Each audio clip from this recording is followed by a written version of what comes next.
আচ্ছা, কষে দেখি 15.1 6 দাগের অঙ্ক। আমাদের গ্রামে একটি বর্গাকার জমির প্রতিটি বাহুর দৈর্ঘ্য হচ্ছে 300 মিটার। ওই বর্গাকার জমির চারধার একই উচ্চতার 3 ডেসিমিটার চওড়া দেয়াল দিয়ে ঘিরব। হিসেব করে দেখি যে প্রতি 100 বর্গমিটার জমিতে 5,000 টাকা হিসাবে দেয়ালের জন্য কত খরচ পড়বে।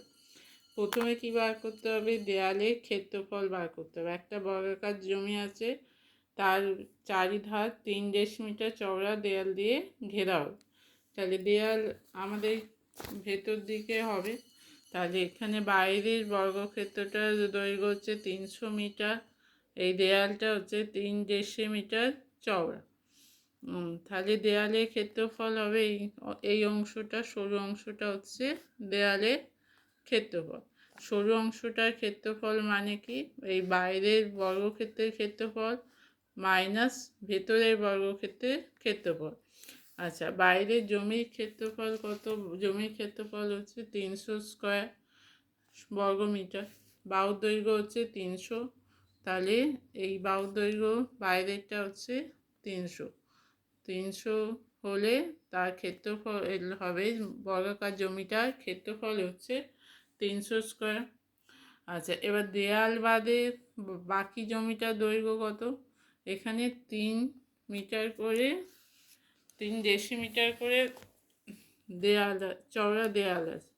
এটা হচ্ছে 3 ডেসিমিটার।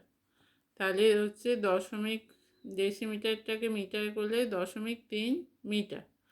তাহলে 0.3 মিটার এখানে বাদ যাবে, 300 থেকে 0.3 আর এদিকে 0.3, তাহলে দুটো 0.3 বাদ যাবে 300 থেকে, সেটা হয়ে যাবে ভেতরের জমিটার দৈর্ঘ্য। তাহলে দেয়াল বাদে বর্গাকার জমির দৈর্ঘ্য হচ্ছে 300 মাইনাস 2 গুণিতক 0.3 মিটার। 300 মাইনাস 0.6 সমান হচ্ছে 299.4 মিটার। আচ্ছা, তাহলে দেওয়ালের ক্ষেত্রফল কী হবে?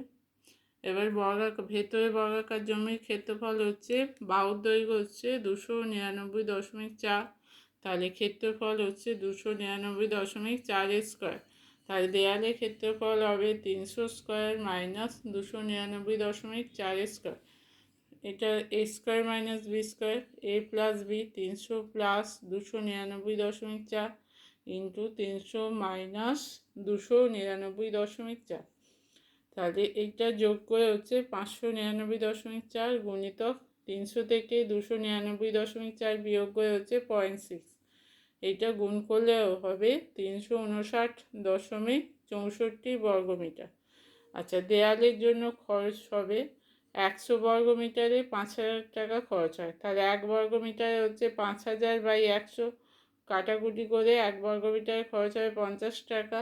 তাহলে 359.64 জন্য খরচ হবে 359.64 গুণিতক 50 সমান হচ্ছে 17,982 টাকা।